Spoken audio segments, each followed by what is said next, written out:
Everybody. Hey, good evening. Call to order the committee of the whole meeting of February 16th, 2023 at 4:30 p.m. Point one, are there any amendments to the agenda? Case seeing none, will someone move that the February 16th, 2023 committee of the whole agenda be adopted? Rob, second by Patty. All in favor? Number 3, reports and presentations of staff.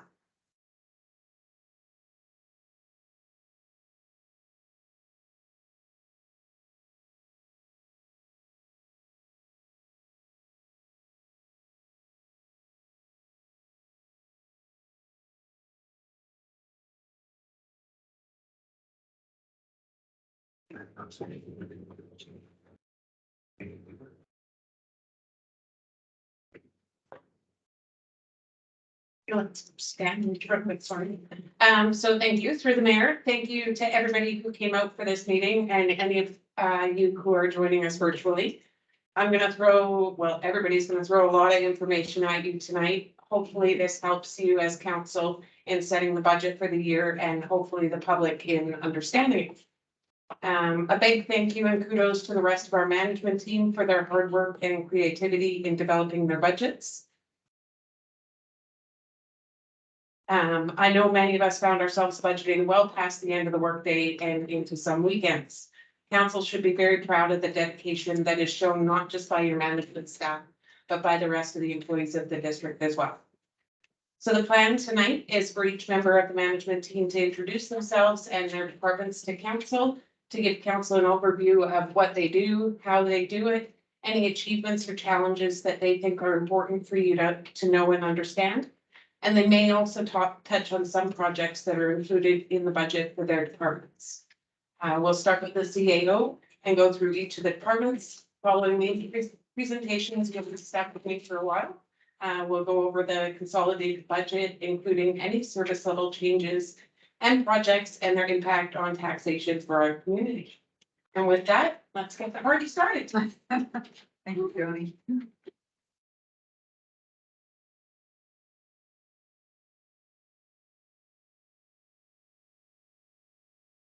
I can hear the song.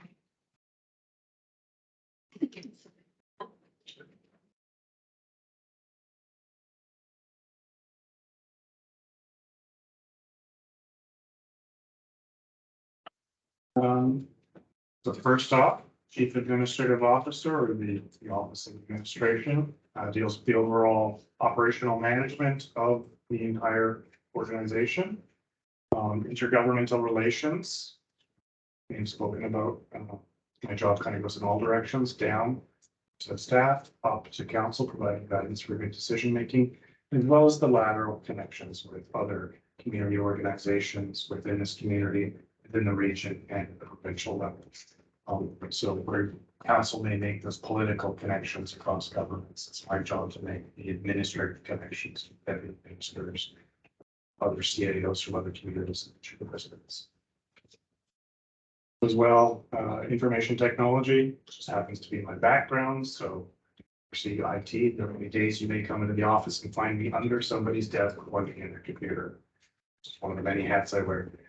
Economic development also falls under me, but it is primarily led by our contracted executive person, Suzanne Denbeck, which is anti-IT funded, Black Community IT funded. And of course, Block Watch, which is a program started a couple of years ago, 2-3 years ago. It's part of a response to community problems with petty crime. Program took off, COVID happened and came collapsing down because Block Watch depends on people actually meeting in homes and getting to know each other, their neighbors on the block. So we're looking to reboot that soon because they volunteered with it. So just some of the highlights of what I do. Legislation says that the Office of the Chief Administrative Officer is those 3 things on the slide that I'll see it. Overall management of the operations, ensuring that policies, programs, and other directions of council are implemented, and advising and informing council of those operations and affairs of the municipality, whether they be purely operational or just things I hear on the street that the council may want to consider for upcoming policies, or just to not be surprised by things. Ever wanted to be surprised. So in terms of the organization, the leading down part, economic development, block watch, IT support, we do have a grant writer as well, funded through the IT.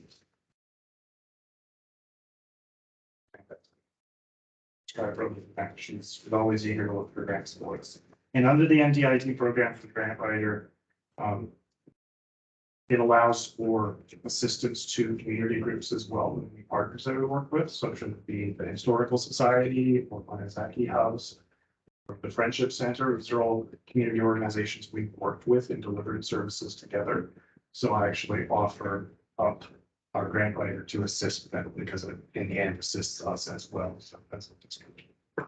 Then the departments, corporate and development services, finance, protective services, public works and utilities, virtually with us today, and parks and recreation. Technically it's recreation, but the campground is now being administered at an operational level by the manager of recreation.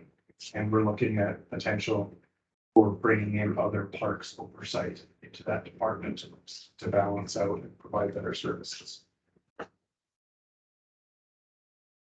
2022 highlights. So we recruited a new manager of recreation. Fantastic hire. Thank you for joining us. But there was a big gap in our organization after the previous manager left. I had the opportunity to actually take on that acting role. Learn a lot about the nitty gritty of the operations here, so I think it was valuable for me to go through that. I'm so glad we got that. Worked on continuing strengthening relationships with the staff and communities around us. Saw completion of the East Lillooet Japanese Memorial Garden revitalization. There's another phase to that to come. Maintenance of it, so it's all pretty now, but we don't want it to fall apart. We did get that done. I think everyone here was able to attend the big event. It's definitely a big thing. Cultural Center MOU signed with Lillooet Tribal Council and the SLRD, and now TCLIT have agreed to join that MOU as well. So that's now circulating again through the communities. And highlighted, I feel good about supporting the newly elected council through orientation and strategic planning. At least the beginning of it is an ongoing process. 2023 goals are the goals that you as council set. So supporting developing attainable housing, investing in sustainable infrastructure, creating a vibrant downtown, building relationships with their staff and communities, continuing those relationships, and reviewing bylaws to streamline development. So these are the 5 big focuses that council's given this organization for me to oversee in the coming year or 2. We'll review those at least annually. And just see it there. Behind all this, there's something else going on too, which is I have to make sure that we're continuing to provide core services, which is actually the bulk of what we do. I would say 90% of our operations is just the day-to-day core services that we provide. And that remaining 10% staff capacity is then focused on these 5 objectives, or these 5 goals of the council. I'm hoping will be reflected in the budget. So 2023 focuses to not to preempt the budget. This is the useful objectives list. They're super tiny, but I know we've all got copies of that. So these are the things that council saw as achievable in the coming couple of years. They are integrated into the budget that's been presented to you. If something needs to change, that is ultimately up to you. You could change these objectives if priorities change through your discussions. So yeah, some focuses for me as a CAO, supporting staff to achieve these goals and objectives, improving public engagement, especially coming out of COVID where everything shifted. We want to pursue innovative approaches to revenue generation, funding agreements, and service partnerships. We can't do it alone. There's a whole community here we need to work with. Right? There's others who can provide these services better or cheaper. And as well, just regional and community partners that are outside of our boundaries, if we can leverage those partnerships, save all our taxpayers money. That's what we'll be looking at. Hoping to recruit a new permanent director of public works and utilities. Mr. Darling's been doing a fantastic job, but ultimately we need somebody on the ground here in Roland. Next week, starting negotiations for a new collective agreement, for long-term stability in that relationship. And of course, continued improvement of our services. That's an overview of me. Questions? Who negotiates with QP? Me and management team.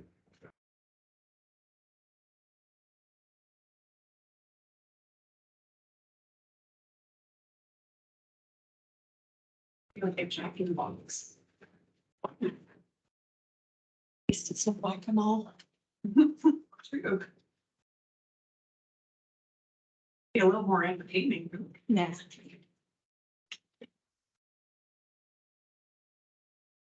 Okay, that's something.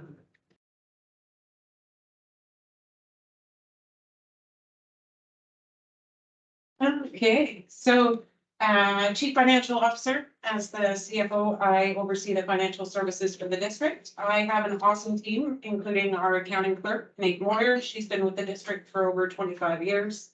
Our accounting clerk typist, Corinne McDonald, she's been with the district about 10 years. She started here at the rec center and then came over to the office. And we also have the support of our relief staff, Bailey Stone, and Marguerite McKay, who cover holidays, sick days, busy days, any kind of days. Sometimes with half an hour notice because there's an emergency and they're there. Recently as well, our planning clerk typist, Christina, Timms, is helping with some coverage for the front desk as well. So thank you all. What do we do? Sorry, I keep forgetting to do that. Just read. What do? We do it all except computers. Not only am I responsible for the financial management of the district as legislated by the community charter. We're indirectly involved in almost every aspect of any kind of operation of the district. When people work for the district, they want to get paid. We do that. When companies provide services and supplies to the district, they want to get paid too. We do that as well. Almost every task that's performed at the district in some way involves money. We do it. And then we have to report on it. There's countless reports that I'm responsible for. We have the annual municipal report, we have the financial plan report, we have the SOPI report, we have the LGBE. Climate change, climate action it is now, carbon tax, T4s, employer health tax. That's just the ones I got off the top of my head today. And then there's internal reports as well. Managers need to know where they're at with their budgets. We do that. Employees need to know where they're at with their training hours and so on. We do that as well. A few highlights for finance last year. We had 96% of our property taxes billed that were collected. So that meant almost $5 million going through the district office and property taxes. We also collected 96% of the utility charges that we billed. So that was another almost $1.5 million that came through the district office. We had 7 bylaws adopted by council, including tax and utility rates and the financial plan. We processed over 1,400 payments to vendors for goods and services and another 900 payments to employees, council and the fire department. And just last week, I got word that we've been awarded the Canadian Award for Financial Reporting again for the 5th year in a row. And finally, of council's municipal objectives, both phases of the asset management plan, phase 1, which was presented to council in January, and phase 2, which is going to be underway soon, will now be led by finance.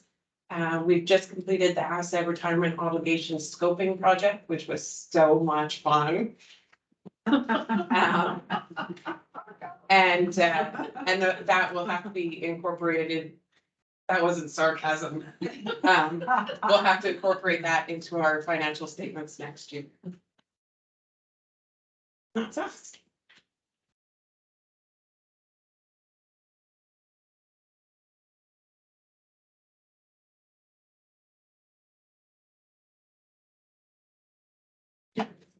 I just need to.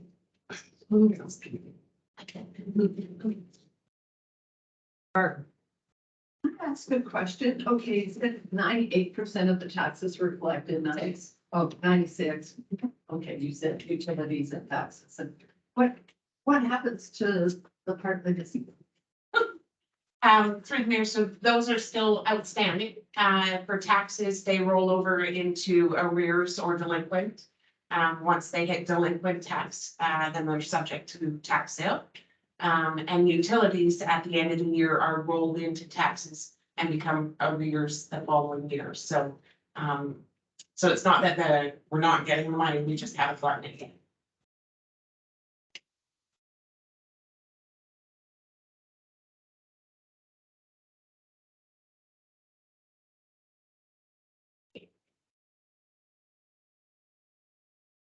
All right, thank you, Madam Mayor. I am going to try and keep this shorter as I feel like I've already done a lot of talking about building and planning in the last 3 months. And the council's already had a good deal of exposure. And we're going to be spending a lot of time together at this table over the next 3.5 years. That being said, I would like to remind you that application processing is our core service. This is important to ensure that we approve applications that are safe for owners, neighbors, and future property owners, so that they don't have to pay to deal with deficiencies. We also create and administer plans to help guide the district in the direction it wants to go. We just adopted our 2020-2040 official community plan. The community plan, which stated the community goals were to preserve the character of Lillooet while planning for growth, support local economic development and a thriving downtown, improve housing affordability and attainability, address sustainability, climate change, and community resilience, promote and enhance the district's natural areas and biodiversity, build strong, authentic, equitable relationships with staff and communities, promote healthy, safe, and livable communities, and recognize and protect heritage and culture. These are the goals that we look to while drafting policies and bylaws, such as the zoning bylaw, to inform our direction going forward. I won't spend too much time on this, as I did have this chart for you last month, but this does show an increase in permits of all types over the last 5 years, from 6 in 2018 to 25 in 2020. This is not only showing that land use applications are up, but also that we are catching any deficiencies early to avoid people doing illegal actions that need to be resolved in the future. Our goal is not to put up roadblocks, but to ensure that every I is dotted so that we can give people their final closed permit or inspection. They can be confident that they won't have to come and speak to us again on that matter. Again, this graph is also showing a fairly linear increase in the value of construction from 2015 to 2022. I've identified 4 high-level challenges in 2020 that would have had an impact on the service levels provided by the planning and building functions. Need for updated regulations, specifically the zoning bylaw, the subdivision and development servicing bylaw, the downtown plan, and the development permit design guidelines and the official community plan, which were not part of the Vision and Values update in 2021. This year, we will be looking at the zoning bylaw and the development servicing bylaw as the critical components that will help us iron out some consistency in our implementation. Slowed process improvements. We have basically been trying to build a department from nothing for the last 3 years. So naturally, there will be times when someone comes in with a problem that we don't have a standard solution for yet. We have been working to document and implement these processes for these solutions. However, sometimes they can be guess and test processes that make things seem a little choppy and just as frustrating for staff as applicants. However, especially with the adoption of the development procedures bylaw, we have codified our most important processes into bylaw, which are available for everyone in a readable step-by-step format with no hithertos or whereas to confuse everyone. The elephant in whatever room I happen to be in is perceived issues with building permitting. I know that this will continue to be a 2023 challenge, but I am hoping that there that where there may be a small minority upset with permits, the majority of permits we issue in a year do go off without a hitch. We hope to continue this trend moving into this year, and we'll continue to provide consistent service to applicants, helping where we can and recommending they hire professionals where we can't. And one that is a challenge in every community I've been in is poor record keeping. Property files have incomplete documentation for a myriad of reasons that can be both district and applicant related. Since 2021, we have been diligently digitizing these files and identifying gaps on a case-by-case basis. We have developed a process to rectify some of these issues when information is missing. However, there will be times when the only way forward is to require the information either be provided or recreated. Since we've been doing this, however, our ability to quickly review a file and provide information to the public has gone from days to hours for simple property information requests. Some 2022 successes include stable staffing, of which I'm referring to the acquisition and retention of qualified staff and not my mental health. We have streamlined our internal processes for the intake, review, and issuance of building permits, such that most building permits have been issued within 30 days. We have started to implement the official community plan by applying for grants for the vitalization and infrastructure planning of downtown and the creation of a flexible and permissive zoning bylaw. And we have reduced the amount of items that need to come before council by adopting the delegation of authority bylaw, which means that smaller development permits and technical development permits can be approved at the staff level without needing to wait for a council meeting.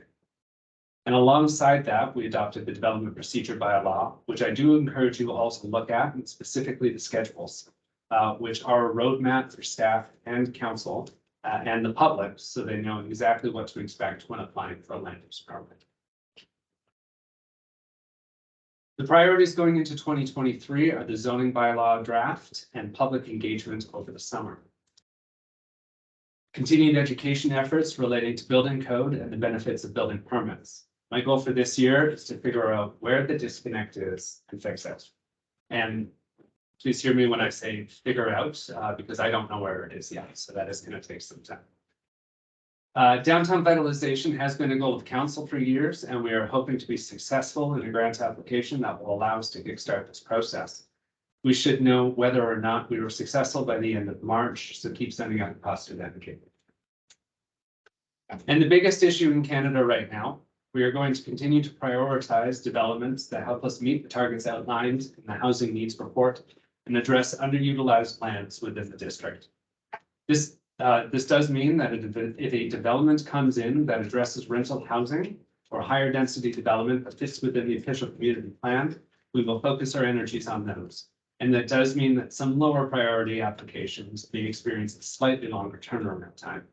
However, most of our applications are being processed start to finish in 1 to 3 months, which is much faster than many of our municipal counterparts.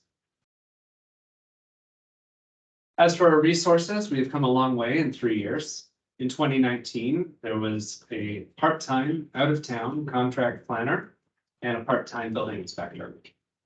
In 2020, we increased this slightly by bringing on a part-time in-house planner and a part-time building official while keeping the contract planner to serve as approving officer on an as-needed basis. In 2021, we finally kicked off 1.5 full-time development services positions and a contract planner. And by the end of 2021 and all of 2022, we were up to 2.5 full-time employees in development services, which for a town of this size, we do consider to be fully staffed. Our service level is finally being supported by the resources we have, and this is demonstrated by the efficiencies in our process and speed of our process. For the projects you would be considering in this year's budget, we don't have many, but they are big ones. The zoning bylaw has needed dedicated attention for years, which is why it is the only project I am proposing for 2023.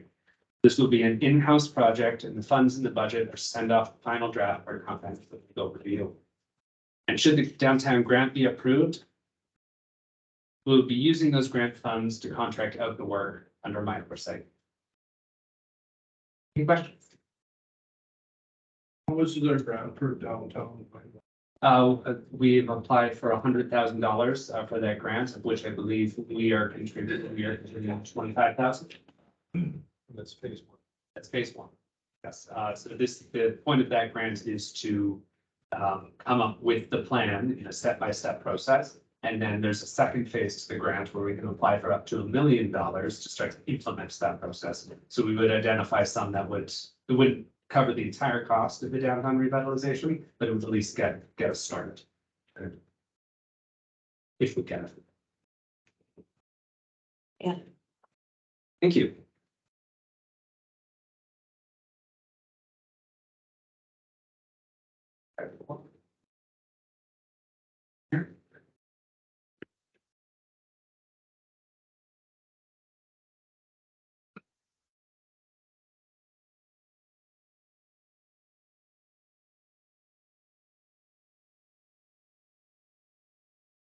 Thank you. Good. For having me, Madam Mayor and Council. I am the Director of Protective Services. I have my book here on my sheet. So who is Director of Protective Services? So I'm in charge of fire department, emergency management, bylaw enforcement. One of the is on the map. I support planning with GIS mapping as well. And as you can see through the chart, through the fire department, we're also look over the community protection or community welfare protection planning. In the emergency management, we also the subsidiary to that is support emergency support services. And in the bylaw department, there's animal control. So looking at each of the departments, the fire department, we are in charge of, fire administration, which also does community welfare planning as well within that administration. Also within that are fire training, fire operations, fire prevention, which includes fire inspections, public education, and fire smart. I will point out that the members of the department are actually considered to be municipal employees, although they are what we call as paid on call. So the difference between a paid on call and a volunteer is that they're actually paid when they leave their place of work. It is a small honorarium, but it's less than the actual minimum wage. So they get some compensation for leaving that sort of their own work. So yeah. So the makeup of the department, one fire chief, we have 2 captains, 2 officers, 2 junior officers, which are lieutenants, 16 firefighters at this time, 14 auxiliary firefighter, 4, and 1 auxiliary admin clerk in there. So ideally, our numbers that we wish to have are around 30. In my 25 years here, we've hit that once. That was only for a week and a half. That will bring that up in my challenges.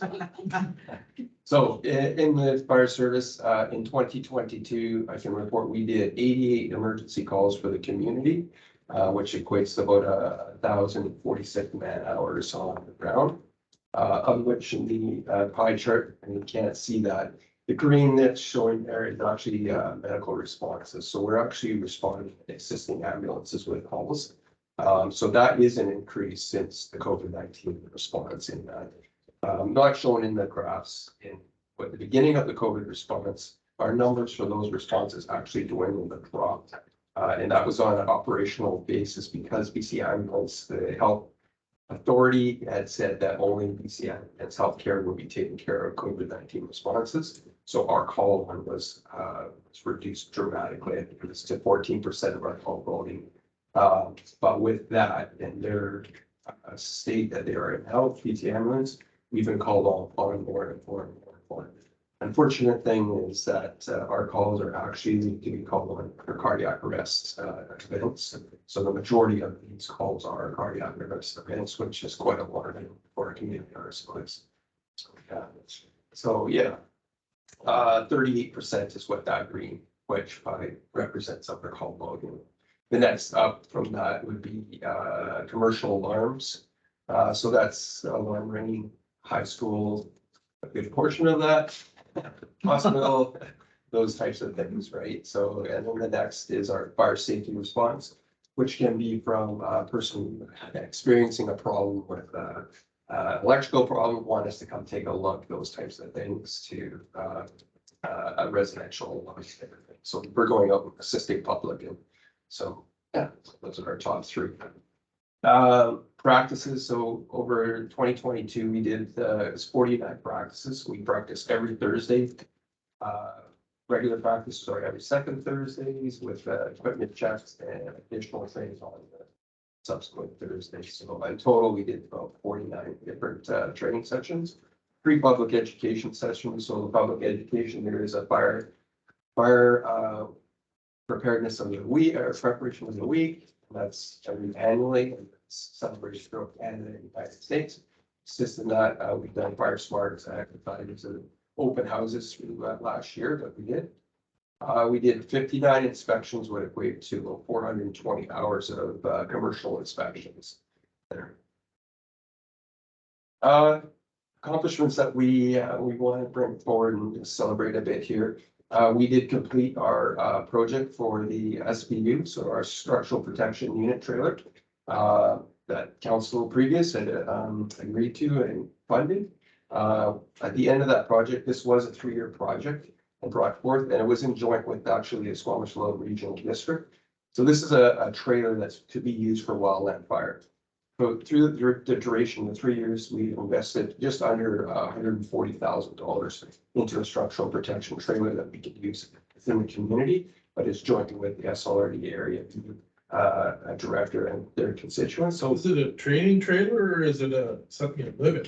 no, it's a full-on response. So the trailer itself is full of fire pumps, hose, tanks, everything. So the ideal situation, it can a type 2 trailer, and meaning type 2, it's deemed that from the amount of equipment that's in there. It can protect up to 35 to 50 homes, right, in a structure. So this is designated by the Office of the Fire Commissioner and the BC Wildfire Service, so they have a set amount of equipment that, so we follow that criteria. We do have a chance to actually contract it back to the government for those outside responses. However, when I did pitch the idea to council that this is not to make money, this is to protect our town, our community. The problem is that these trailers, when fire flaps of 2001, they're gone, and there's no other resources, and they're starving for these types of things. It will be over 2 hours from Camels to receive one if it's available. So we want to make sure that this is in our backyard and ready for response for our community members. Making money is secondary, I believe, in this, unless council sees otherwise and gives me direction on that. So with that dollar value, 140,000, when I priced this out, this trailer came in, if you were to buy this fully stocked, everything came in about $185,000 to $200,000. So we've done savings of about $45,000 to $60,000 in savings by doing it ourselves, building it, acquiring all this stuff ourselves. So some of that, we're kind of proud of that. The next accomplishment for this last 2022 was we finished our CRI, our Community Resilience Investment Fund. So we had applied for and we received just under $78,000. So with that, we were able to hire a consultant to help us administer these dollars and the program. With that, we had 3 Fire Smart events. Landscape lady came in, talked about Fire Smart, did 2 open houses at the rec center lawn here. The consultants that helped us to do 23 critical infrastructure assessments. So that's to look for Fire Smart and to see what we can do better and how we can go forward. They didn't do the actual mitigation on those things, is to identify where we could do next, what's our next steps. So they did 23 of those. We did 33 home ignition assessments. This was under utilized and it was done by, we don't want to be invasive and just knock on doors and be intrusive and do that. People were asked to call us and we would go to their facilities to do their homes to do those assessments. It's unfortunate that it wasn't utilized by. We did a ton of advertising, a ton of at the mall, at the post office, yet people still were not utilizing that service. So what that would do is give the homeowner an idea of where they can begin and where it was. It wasn't to shame them, it wasn't to do anything of the sorts or to use that information against them. was simply for their own purposes, to give them that knowledge in the Fire Smart and educate them. So that's unfortunate, but we did 33 and it's a start, right? We also through this application did 8 neighborhood communities, so we would go around the entire upper bench of the heights, go to the Hotmore. Thank you.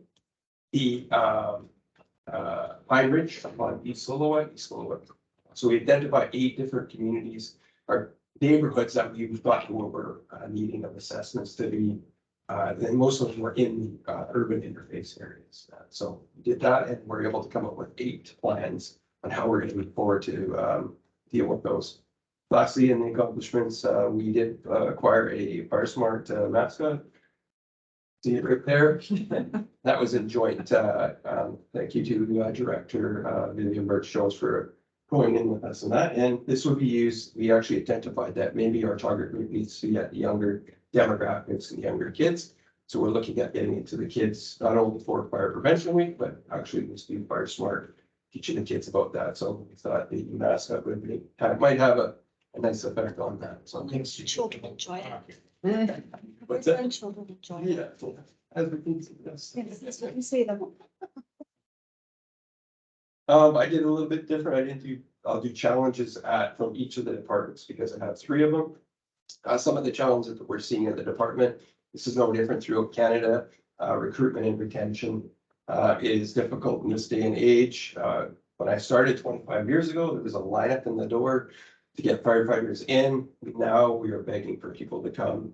And it's just because of the volunteers and the amount of time that's needed to do those things.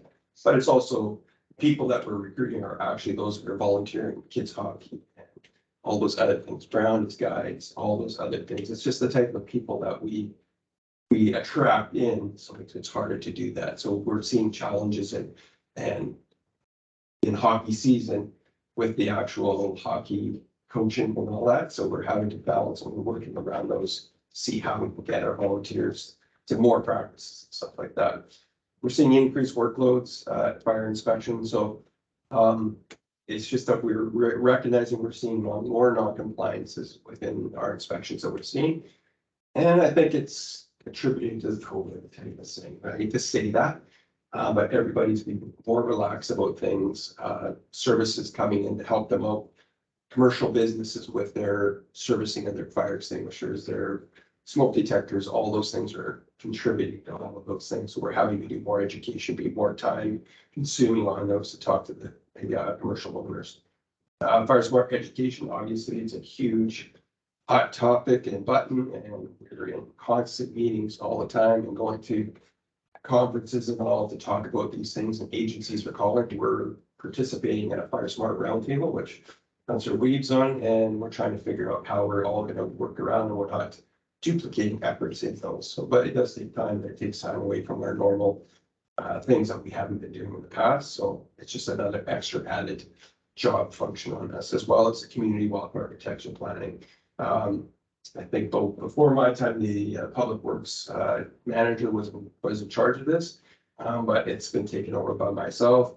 We do a lot of discussions with the consultants on prescriptions on areas where we need to go, fire smarting, not just the houses, but the actual district of Lillooet lands and around. So we're actually talking with the Ministry of Forests about polygons outside of our areas that affect us too. So that all takes time. And increase of wildfire threat, right? It's becoming more. We actually have to get prepped for it earlier, right? We're getting in actually April and March, we're getting our equipment ready to go because we're seeing those fires taking off, those things. So it just makes more time and challenges for us. Emergency management. So as the Director of Protective Service, I oversee emergency management. I also act as the emergency program coordinator. We do have one other, that's the ESS, Emergency Support Services Director, Pamela Viva. She's been a ESS person for over 25 years, not just in Lillooet, but Clearwater, where she came from. But with those, there's a bunch of volunteers that fall underneath of that. The emergency management program is basically manned by volunteers within the community. That's what the province has built this model upon. Although it is a direct responsibility of the district of Illinois, and when we can't get volunteers, we will staff up with staff to do those functions, but in reality, the business of the town has to keep going, right? So there's the balance of where do we go? We push off, road cleaning, all those things, so that public works can come in the EOC. Or getting volunteers, or we have to hire out to do those functions, so we see on that. So right now, including the district staff, there's 8 staff. We have 8 EOC volunteers that are training in the training, and 4 ESS support workers as well. What is the job? So our job is to prepare for emergencies, so administration of the plan, so the development plan, make sure it's updated. So there is a plan. Training, so it's assisting in training, making sure we're training for that. 2015, when I came back, council's wishes at that time was to go to the First Nation communities and regional districts and see how that we can work together, because we have so many overlapping jobs and functions in there, that how can we work all together? And that's so true, because fire next door neighbor, we're going to be in the thick of it as well. So it only makes sense for us to do those things. Response, recovery we're in charge of as well, and mitigation and prevention. Through these things. So with doing this joint in the last 3 years, we actually teamed up with the First Nation communities around, and the idea was to pool our money together and applying for grants will give us the bigger dollar values. In 2022, we had applied for a $25,000 UBCM grant, which is called the Community Emergency Preparedness Fund. It's every year. We teamed up with the Lillooet Tribal Council. So in last year, we pooled our money together and we had over $50,000. So what we did is we delivered 10 different functional exercises or training sessions, 6 tabletop exercises, and 1 live training exercise. And we purchased emergency operation equipment with that. So out of that, we've trained about 44 volunteers within all the Lillooet area, surrounding areas, First Nation, regional district of that. The statistical numbers in last year's events, we did about 55% of the attendance was from the community, 65% of overall regional community involvement in our communities. So what that equates to is 8 out of the 9 different communities. So the 6 First Nation communities, the regional district, and us. There was 8 of the communities represented in the 9. So it's a fairly good numbers to do that.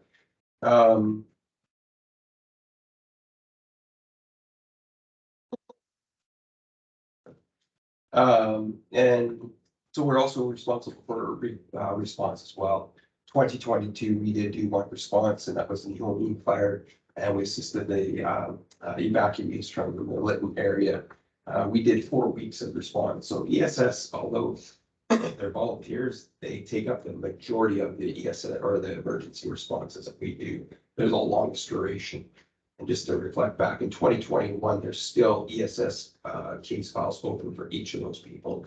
There's still people out of Lytton, obviously, and it's being administered by their own ESS support. So depending on the event, they could go on for quite a long time, and it could be in response for quite a long time. And so it's important that we have our volunteers numbers up and the training that we have that. Challenges again for emergency management recruitment. It's hard to find individuals that want to do this. This is a different type of work. It's not a firefighter hands-on. It's a thinking, it's a think tank basically, and solving problems and trying to do that, and for our communities and for our neighboring communities. We've had more responses assisting outside agencies or communities than we have actually in our own in the last few years, right? So we've split in Pavilion, Bridge River, in most of those events last year, 2021. And so we're called upon more and more and more. So increasing workload of volunteers, people are burning out, tends to be older demographics that are usually in these roles. They're burnt out now, and it's all across the board. We've had even the citywide Kamloops, Kelownas, and all that have seen a really dramatic decrease in their volunteers for these services. So, yeah, and jointly working together relationships with our community. It presents a challenge in itself. There's lots of turnovers. in other communities, and we're having to relearn, rebuild those relationships, so it slows down some of the progress that we're trying to do and build. Ultimately, we're trying to build a joint emergency program with all of the regional areas and has work all together. It's working, it's there, but there's still lots to go on. So. Bylaw enforcement, we do investigation of public complaints, enforce district bylaws, so we educate on the bylaws themselves. We assist policing agencies, so RCMP, tribal police, they assist us in noise complaints, dogs, all that kind of stuff, and we'll reciprocate and give them information on that. And lastly, we do animal control when we can. Our numbers that we are looking at, we did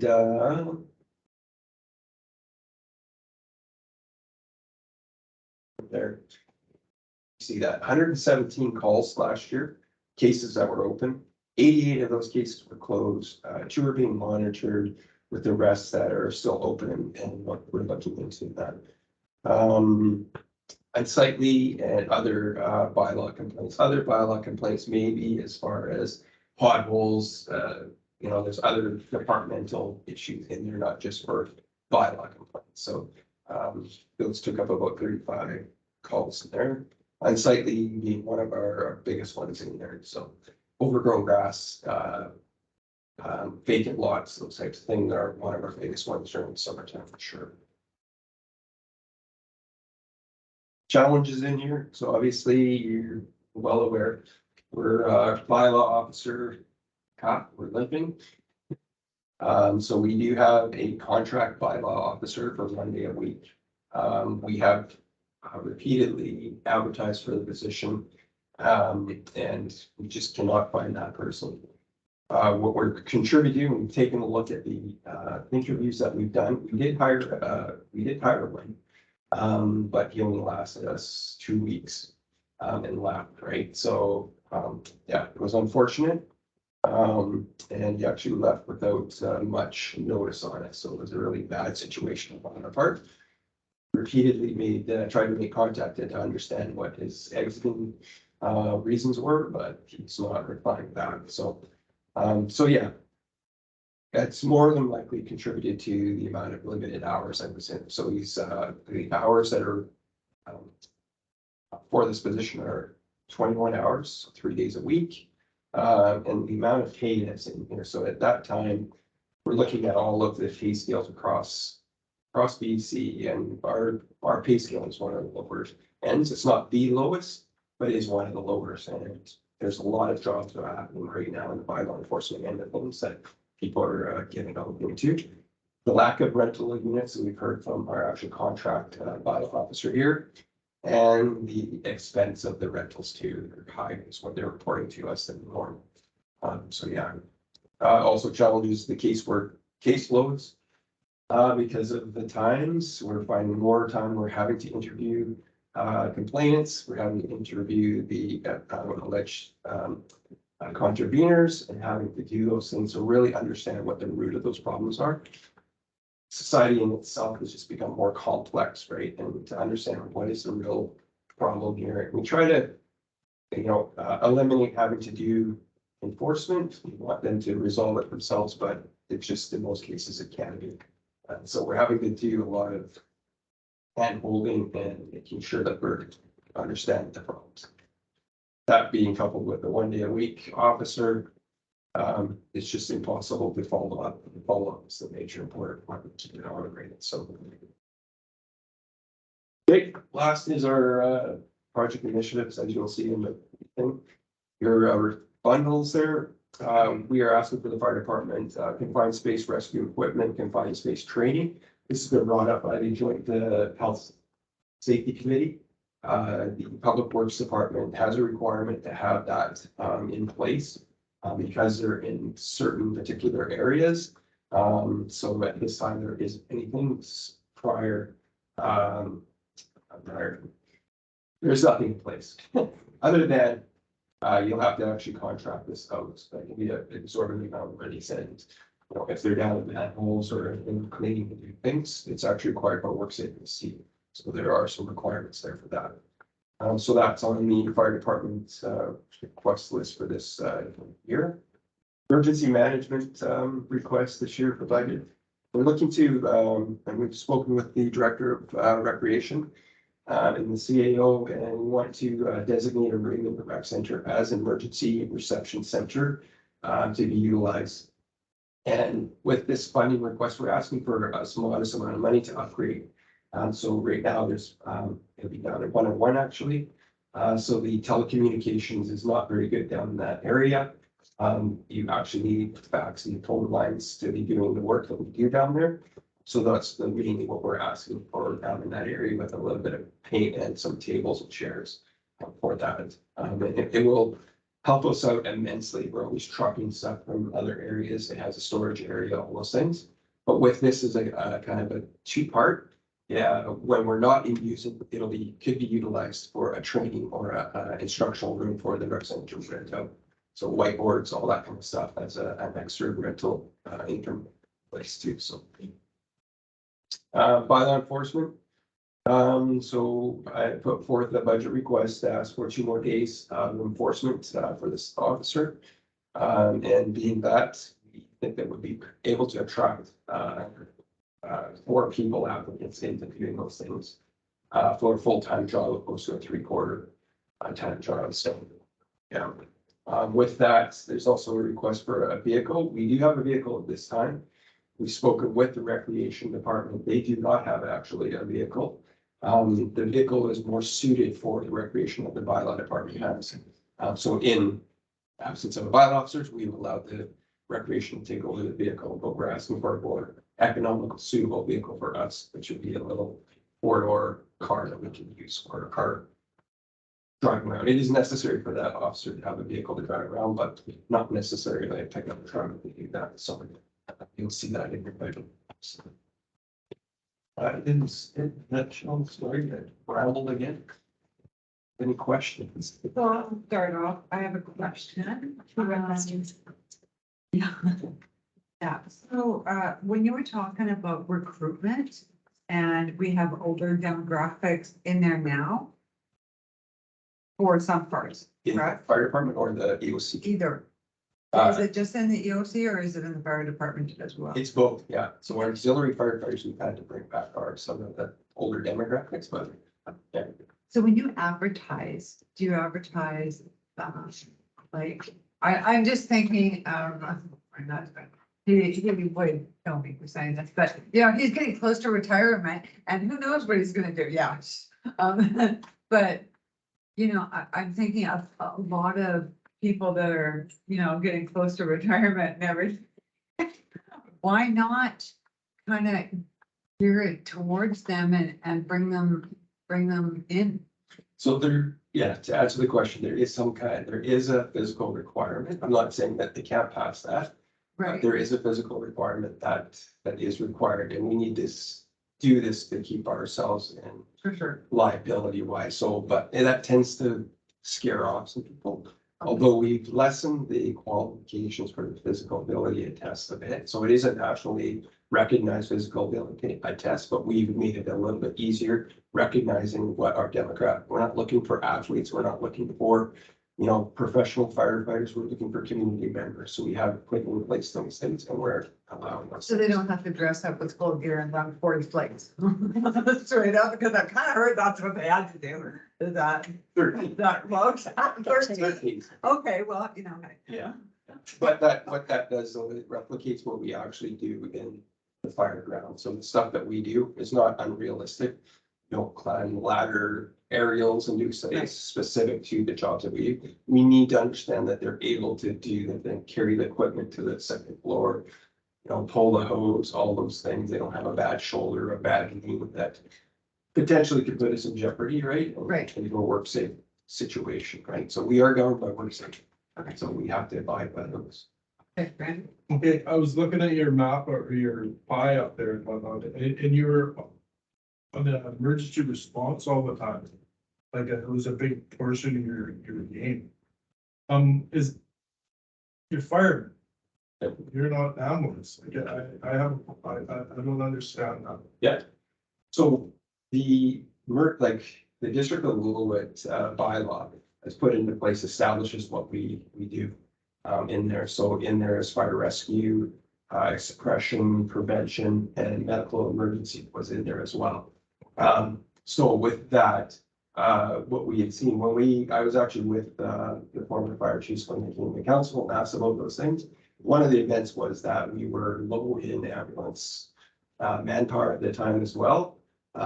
And I was actually sitting with the chief and we watched 5 different vehicles show up with ambulance attendants to one of our community members to get them out of a stairwell. And they still could not do it. Had they called the fire department, we come with 5, they come with 2. We could have easily assisted them to pull them out of that. Because we got a rescue outfit here too. Like when everybody converts at the same thing there most of the time. They don't do medical calls. Yeah, so they do medical calls as far as rescue out in the highways. So our jurisdiction was just within the District of Lillooet boundaries. So Okay, we will assist outside if requested to do so, but ours is within the municipality. you gotta be requested to go Correct. head out somewhere. Yes. Okay. Yeah, so RCMP will request us or rescue will request it to assist them outside, but we're strictly in the municipality. That being said, we sat in this day and age, we sat 45 minutes on accident scenes within the municipality waiting for ambulance to show up. So we do have a higher level of first aid care that we can administer and hold. We can't actually transport. It's illegal for us to transport patients from the scene to the hospital. So that's why we have to sit and wait, like it's under the provincial health standards and all that. And that's state. I was just wondering. Yep. What the program was there. Yes. Patty? That was sort of my question there that Randy had asked. I was wondering if that was an us thing or a provincial thing. And because we do that, I'm assuming that we pay each time our volunteers go out. I was just wondering if there was a subsidy thing or something there. Yeah, unfortunately, there isn't a subsidy. The provincial government doesn't give us any monies for that. It's a need. In most of these cases, like it's in a cardiac arrest, the cardiac arrest will require about, we've had eight responders on scene just doing cardiac arrest. That will hold us for over an hour on scene to do those things. So it's basically a thing that provided service that we would help with the ambulance service to do for our community members. If council requests that we don't go, we don't do that. Now, that being said, we're not like the city fire departments and go on every single ambulance calls. We're actually we dictate to them on which calls that we want to be responded to. So they're called lift assists, where they want us to help them lift the person out. We don't go to those unless they're absolutely necessary and problematic, right? They have to actually request us for those where cardiac arrests, major trauma, we're called out immediately to get to the scenes and do Okay, it. so you're called out, is that like they call the ambulance says, well, I'm gonna be whatever, let's get the fire department to go, or it's just a mass call and then? Yeah, it's an automatic. So we're dispatched through Surrey Fire Dispatch, our contracts through them. BC Ambulance, we've signed an agreement. We list off the calls that we want to go to. We will go and it's handed over to the ambulance. So as soon as ambulance dispatch gets a call in, they log it into their system as a cardiac arrest. It's an automatic phone call straight over. It's all computerized. Goes over to fire dispatch and then we're dispatched immediately out. So at the same time, we're actually being in there some of the times as well. And what they're doing. So in your mind, is there any wasted money there, or, you know what I mean? Yeah, You know, instead of sending 10 guys out or 8 guys out, can 2 do it or? well, Like, I don't really know. I don't Yeah. know. the numbers that we're getting are reflected in that calls. So depending on the time of days that these calls are coming, we're getting from 2 firefighters to 5. We aren't getting 20 firefighters showing up. So that's all part of the retention and they have jobs to do. So not a lot of them can come to the calls, right? So it's a short amount of time. So Okay, Bob, you got a question? Yeah, just to, I guess as a follow-up on Randy's comment. So like in these calls that you do, these medical calls, which is an automatic, so you show up for all these calls. Like, is it, like, what percentage of it is actually useful where you provide a useful service? Or are you there just to assist, but you could have, like, I just want to get a sense, like, apparently this is something that council has decided at some point, and I just want to get some feedback. Do you find it useful? Like, do you think it is a useful um, set of resources? Personally, I do. It was my loved one there and there was that need to have people, like, I could think of multiple occasions where we were absolutely needed to do that event. You know, there's a few that, yeah, we're called off immediately. Hey, we don't need that person's deceased or whatever. They just release us right away. We're not wasting a lot of time there. So I think that's not useful to turn it around to say, listen, you know, call us if you need us, instead of automatically going. yeah, exactly. Well, then that's what we've done, right? So we've said it is a standing point that if we're needed on site, you give us a call, that site ambulance crew, opposed to a dispatcher calling us right immediately without knowing what the event is, right? And that's how you've categorized that we only want to be called for these critical traumas. However, we are having meetings all the time and talking with the ambulance crews and just updating and fixing things as we go along. My question was answered quite well, actually. I think if you feel that you're useful there, that's a good thing. Feel like you're twiddling your thumbs most of the time, that's not so. Yeah, Yeah, no, maybe. yeah, oh yeah, for sure. Bylaw. The bylaw enforcement. So if my memory served me correct, there was 88 calls for bylaw. 117, 80 or, Oh, sorry, that's right, 117. yeah, 88 or cases closed. 117 calls. So there's one every 3 days. Yeah, not necessarily calls.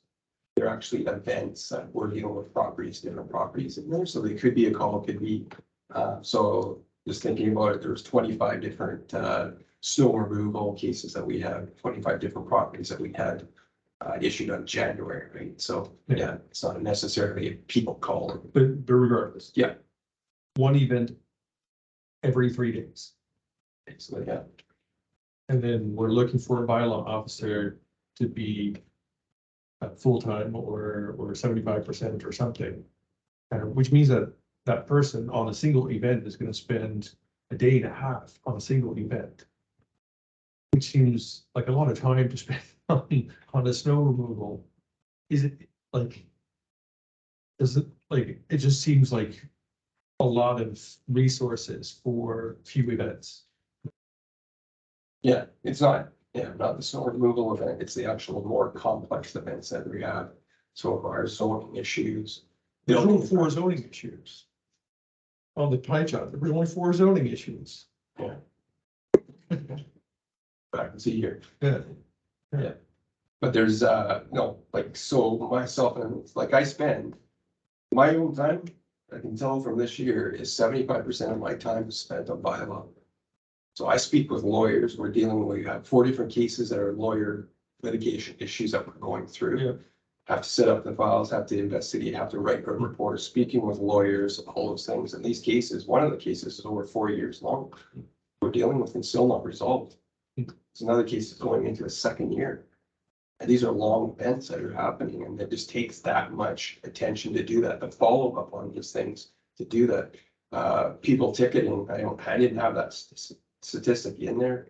Ticketing, Kevin is the screening officer, he can get his times in there to screen those tickets, to set up the adjudication, all those types of things. That bylaw officer could be helping with doing those things. So it's not just the case files itself. It's the follow up, making sure that the paperwork's done, that's all in there. So. Okay. Oh. Sorry. So if you spend 75% of your time on bylaw, you hire a bylaw officer, you're gonna do for 75% of your time. Do stuff that I can't get to. Administration of my other departments. Let's go. Say. Sorry. So I have a question, with bylaw, do you see a potential? So we have a guy that was working full time. He had 3 or 4 communities or whatever, and when he was giving Low up 1 day a week. I don't know exactly off the top of my head what we charge for that or what he charged. But do you see it, if we were to okay a 5-day-a-week bylaw officer, do you see the potential for that bylaw officer now to take over the different communities that this guy was taking over? Have those communities pay us and thereby reduce the cost, but at least have bylaw a little bit more frequently here? Would that be We explored that. CEO just informed me today through his meetings that the other communities are sticking to their guns and they're looking for their own 5-day-a-week person. oh, so they're all looking really? So at my course, sorry. Yeah. At my CAO course, we just came back from, there was 3 CAOs there that I talked to about bylaw enforcement. And they're kind of a tri-city arrangement and they're increasing that partnership between the 3 of them. So they're looking to add, the date that was available to us, they're gonna add other fire smart duties actually onto that contract so that they can offer a full-time bylaw fire smart position to someone. So there's literally no room left for us in the agreement. So I'm very hopeful, of course, that they can squeeze into that. But they have 0 interest. They want to do it as the 3 cities. With a single full-time person doing all the duties that they need for their cities. Is there any other area that we could, I asked the LRD and their first response was the lab. And after they were done lapping, they said, no, we've got a bylaw person who's semi-retired. And we're just waiting to see how that shakes out, but it could be a number of years before they have to work with us on it. So unfortunately, we're stuck with the clock. okay, Randy? With the bylaw officer, I don't know what they get paid or whatnot, but do we recoup anything? Having a bylaw officer with fines or anything like that, or is it just a complete expense? Much the fines that we're getting are pretty, Fines. Never covering the cost of it. They help us. So what are we really accomplishing then? Compliance with, compliance with, full-time? compliance with our bylaws. So whether it's zoning infractions or, unsightly premises, derelict vehicles, fire hazards from overgrown abandoned properties. students are, Yeah, and it's, a lot of the things aren't just bylaw, they're actually neighbor conflicts where keeping the peace, it's not really bylaw infraction, but try to get them to realize that they can also like things out themselves. And our policy in the Action Council adopted, it's very clear about aiming for compliance. It's not intended to be punitive. So we're not collecting, we're not ticketing every single thing, trying to get people to understand what's expected. Bylaws are the bare minimum expectation of the person. But we want them to understand what's expected of them in this community, seek to support them in becoming compliant. We don't just walk in and go, here's a ticket because we want some revenue. That doesn't actually help get to compliance. And it is a quasi judicial system. There's a lot of laws around it, and we're finding that people are being, some people are lawyering up and trying to fight these things. So giving someone a ticket actually results in more work for us because they then fight it, take it through the adjudication process and will eventually take it into the court system. They want to continue, like, there's a lot of that back end stuff that management staff are taking on right now. They're just eating into our time to do the other things. Whereas a lot of that could be done by law officer. Yeah, I just want, like, I'm trying to get it in my head whether it's worth it or not to hire something. I would say think of it as a, I would say police. They're there to keep the peace between people. They're there to enforce the law and to educate about the law. So that it come fire season or fire season, they could be out there, someone with full time, they could be out there distributing information, knocking doors, talking to people about fire smart. Oh, need to tidy up your yards. That's creating safer neighborhoods, risks that we don't want to. What kind of a ticket do you need to be a bylaw officer? there's Yeah, there's two courses that we're asking for in our qualifications, right? So the Justice Institute. Large courses or? No, there's only a couple of weeks of these, like the. The other aspect of the bylaw officer job that we're not actually getting to at all, very limited, is the animal control side, which that's we as well. So we haven't been able to address most of those dangerous animals, aggressive animals, where we've been able to focus to. So, that's a whole other aspect with that extra time, that person will be able to, that's stuff, that service that we're not correctly doing, so. Well, What's a bylaw officer costing you? hang on. Well, go ahead. Just I guess to dig further, so are we looking for a full-time bylaw officer because there's a demand for it, or we cannot find a part-time bylaw, or we haven't been able to find a part-time bylaw officer, so moving to full-time, and I know all about that with a business that runs on part-time and seasonal and that sort of stuff. Is it just easier to find where to, or is the thinking that it's gonna be easier to find a full-time or close to full-time bylaw officer? Yeah, the workload is there for sure. Speaking with Slope Services and myself, I think that service is there. The workload is there. And again, yeah, it would be easier to attract that. Like the people that we had gotten were absolutely right out of the course, no experience whatsoever. That works for a small or larger, it's actually reversed. That works for a city because they hire these juniors to do ticketing on parking meters. That's all they do. Yeah. We're looking for a more vast amount, and it needs that extra knowledge and stuff of the. So we do zone, we build, and we do traffic, we do sign site leads, all that kind of stuff, right? So and we tried that with the junior and tried to teach them to do that. It just didn't have say because of the area. It's too expensive to much, right? So. Yeah, so we're thinking we would be able to attract a better applicant for a full-time job, right? So Brandon? What are they worth a year? back to school for another 32,000. Budget was 32,000?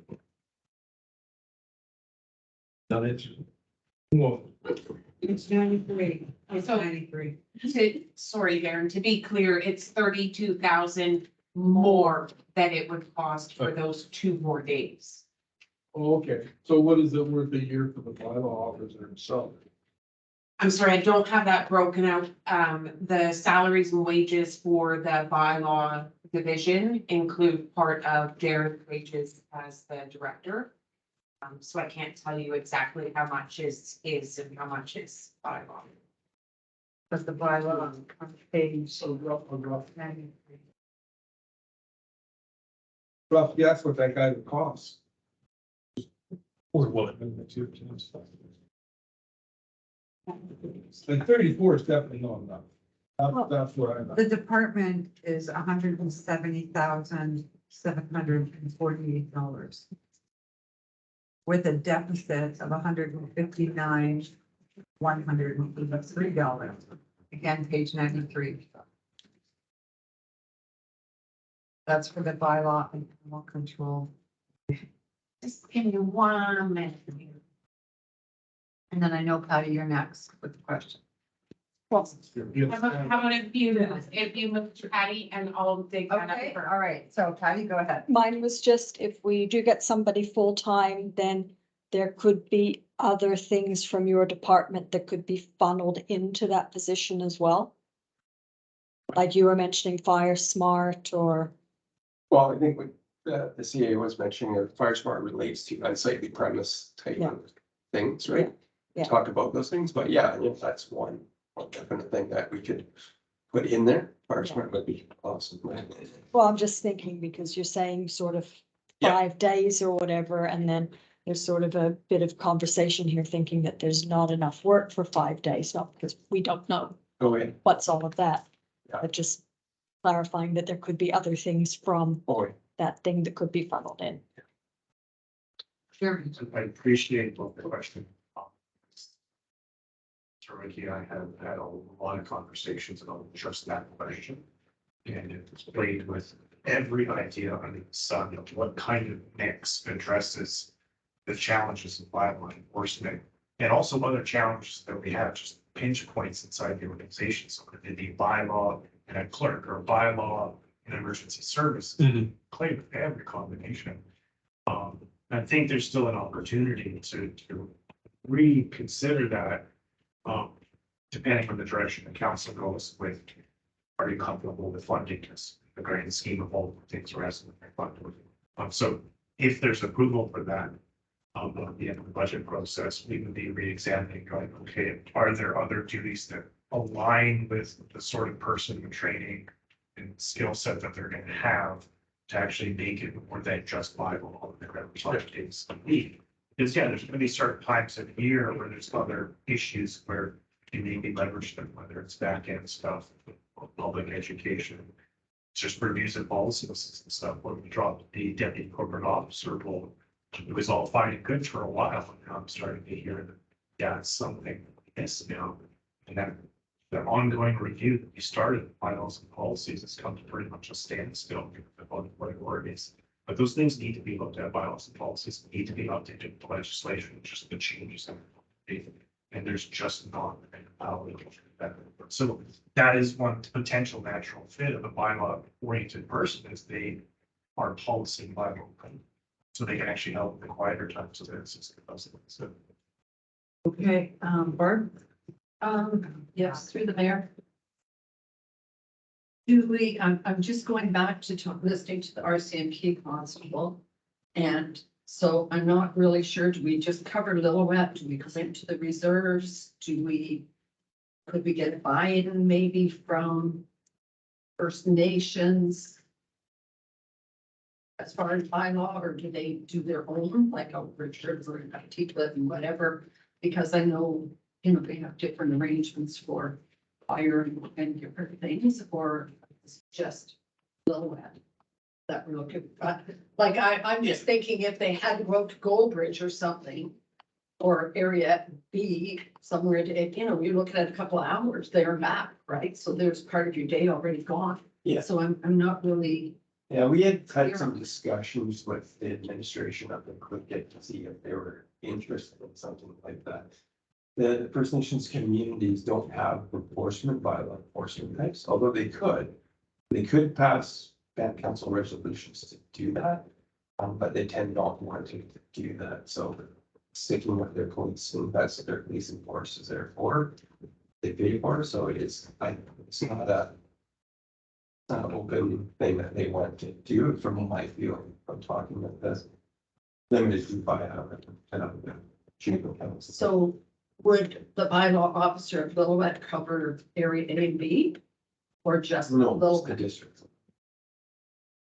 Do we know if the other two areas would be? that was my conversation. That's already CEO forum was a big thing. Fortunately. Rob, Yeah, just a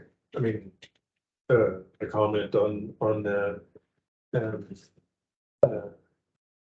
on the, I guess, the rationale for moving to full-time, trying to attract someone. At the same time, sometimes you come across that have deep retired folks that are just looking for 3 days. Yeah. And that wouldn't consider, so, yeah, maybe ultimately, there's different ways this can be cut, but it's unfortunate that you're now stuck with it. Yeah. okay, I'm gonna go to Joni. Yeah. So through the mayor, the 2022 wage rate for the bylaw officer was $33.10 an hour. Really quick and dirty numbers, probably about less than 75,000 a year. That would be for full-time. Okay, I have another question. Joni, on this page 93, does the vehicle that you're asking for, is that in here? No, No, that's a capital project. okay. All right. So Randy? So we got down here that we got $148,000, say $149,000 allotted for wages for a bylaw officer. That's because Darren's doing most of the work, or what's the story there? No, again, through the mayor, as director of, protective services and fire chief, half of his wages go to the fire department, half go to bylaw. Okay, if we had a full-time bylaw officer, does half his wages still go towards that? Yes. Technically, right now, probably 75% of his wages should be going to bylaw, but they're all in the same departments. You better put a pair of gum boots on. Okay, so then I just have a clarifying question, this 149,000. So 75% goes to Darren or 50? 50% of Darren's wages are within that 149,000. I'm, Okay, yeah, so if 75, but you said before 75,000 would be a full-time bylaw officer. I mean, there was Yeah. 150, so it would be, okay. You still leave Darren in there, you just add to. And with that would include all the benefits and all that, or is the benefits on top of that 75,000? so that 75,000 is, I haven't done any calculation on Right. that, so don't Right. hold me to it. No, I won't hold you to it, but I'm just wondering if that roundabout guesstimate of 75,000 for a full-time bylaw officer would include benefits, wages and all So, that. so this 149,000 Yeah. that's in the budget, Yeah. that is a fully loaded wage for a full-time bylaw officer and half of Darren. Okay, Okay. So it wouldn't up that number at all. No. No, bylaw's always a contentious little. That's- subject. I was thinking of the fire guy who. Okay, any more questions on the bylaws? On the education. No more questions? Don't leave though. Thanks, Darren.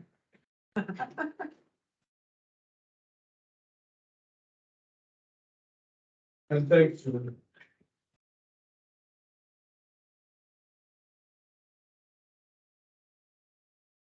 John, if you'd like to turn on your camera. Yeah, exactly.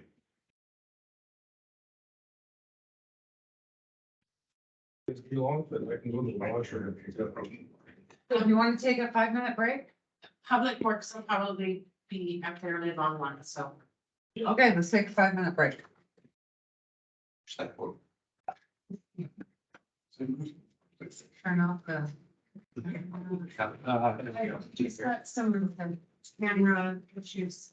No, we do have some.